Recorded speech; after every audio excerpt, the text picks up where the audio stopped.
Pernah kepikiran nggak sih, apa sebetulnya yang membedakan seorang aparatur sipil negara atau ASN yang biasa-biasa aja dengan yang benar-benar unggul, apalagi di era digital seperti sekarang? Nah, hari ini kita akan bedah sama-sama kuncinya. Oke, untuk mulai, kita harus paham dulu apa peran mendasar seorang ASN. Ini bukan cuma soal pekerjaan administrasi loh. Anda itu ada di garda terdepan untuk membangun Indonesia yang modern, taat hukum, dan demokratis. Tanggung jawabnya besar banget kan? Nah, ada 3 pilar utama tugas ASN sebagai pelaksana kebijakan, pelayan publik, dan pemersatu bangsa. Artinya apa? Artinya setiap keputusan yang Anda ambil, setiap layanan yang Anda berikan, itu punya dampak langsung ke jutaan masyarakat dan bahkan keutuhan negara kita. Coba kita jabarkan sedikit ya. Melaksanakan kebijakan publik itu artinya ya menjalankan program-program pemerintah di lapangan. Lalu, memberikan pelayanan profesional itu berarti memastikan warga negara dapat haknya dengan mudah, cepat, dan berkualitas. Dan yang nggak kalah penting, mempererat persatuan. Artinya, setiap tindakan kita harus menjaga keutuhan NKRI. Dan ini dia intinya, jadi ASN modern itu berarti harus profesional dan punya etika yang kuat, jauh dari yang namanya korupsi, kolusi, dan nepotisme. Ini bukan lagi soal cari aman, tapi soal membangun kepercayaan publik, karena itulah fondasi pemerintahan yang kuat. Nah, pertanyaannya dengan standar yang setinggi itu, gimana caranya sistem bisa memastikan hanya orang-orang terbaik yang jadi ASN dan bisa terus berkembang? Jawabannya ada di sistem manajemen ASN. Jadi di dalam sistem ASN ada 2 pemain utama. Ada PNS yang kita tahu statusnya pegawai tetap dengan jenjang karir yang jelas. Lalu ada PPPK atau pegawai pemerintah dengan perjanjian kerja. Mereka ini direkrut berdasarkan kontrak untuk kebutuhan spesifik. Kenapa dibedakan? Supaya pemerintah lebih lincah dan fleksibel dalam merekrut talenta terbaik sesuai kebutuhan. Fondasi dari semua pengelolaan ini namanya sistem merit. Anggap saja ini sebagai aturan main yang adil. Di sini yang dihitung adalah kemampuan Anda, bukan siapa kenalan Anda. Tujuannya cuma satu, menempatkan orang yang tepat di posisi yang tepat.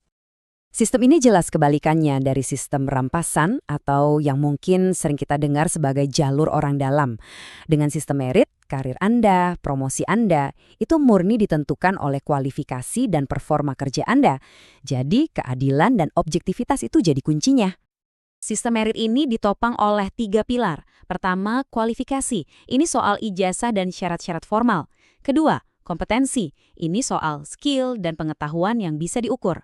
Dan ketiga, kinerja. Ini tentang hasil kerja nyata Anda, apa dampaknya.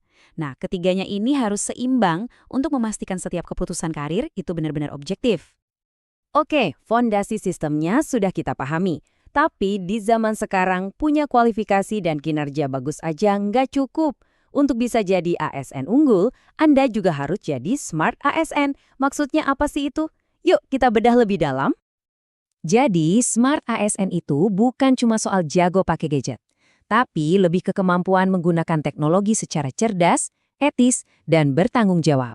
Tujuannya, tentu, untuk mempercepat dan meningkatkan kualitas pelayanan kepada masyarakat. Kemampuan ini dibangun di atas 4 pilar utama. Digital skills itu kemampuan teknisnya. Digital culture ini soal gimana kita membawa nilai-nilai Pancasila di dunia maya. Digital ethics itu sopan santun kita pas online. Dan yang sangat krusial, digital safety, yaitu kemampuan kita menjaga keamanan diri dan institusi dari ancaman digital. Coba deh kita fokus ke pilar yang terakhir tadi, keamanan digital. Kenapa nih penting banget? Memangnya ancaman apa aja sih yang ada di dunia maya, khususnya buat seorang ASN?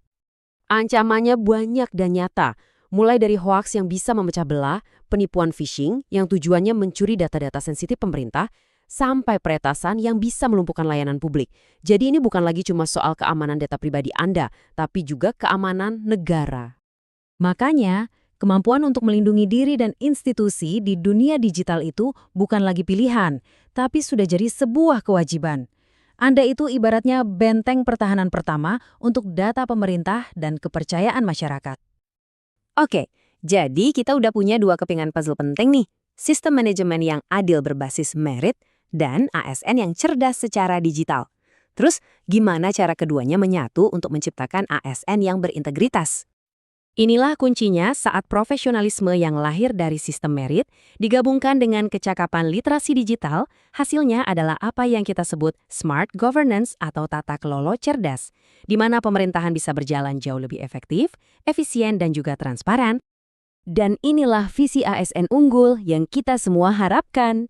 Profesional karena sistemnya adil, cakap karena melek teknologi, dan yang paling penting, punya integritas tinggi yang bebas dari segala bentuk KKN baik di dunia nyata maupun di dunia maya. Jadi, pertanyaannya sekarang kembali ke diri kita masing-masing. Setelah memahami semua ini, bagaimana Anda akan mewujudkan integritas itu? Dalam setiap pekerjaan, setiap klik, dan setiap ketikan yang Anda buat. Jawaban Anda akan ikut menentukan masa depan pelayanan publik di Indonesia.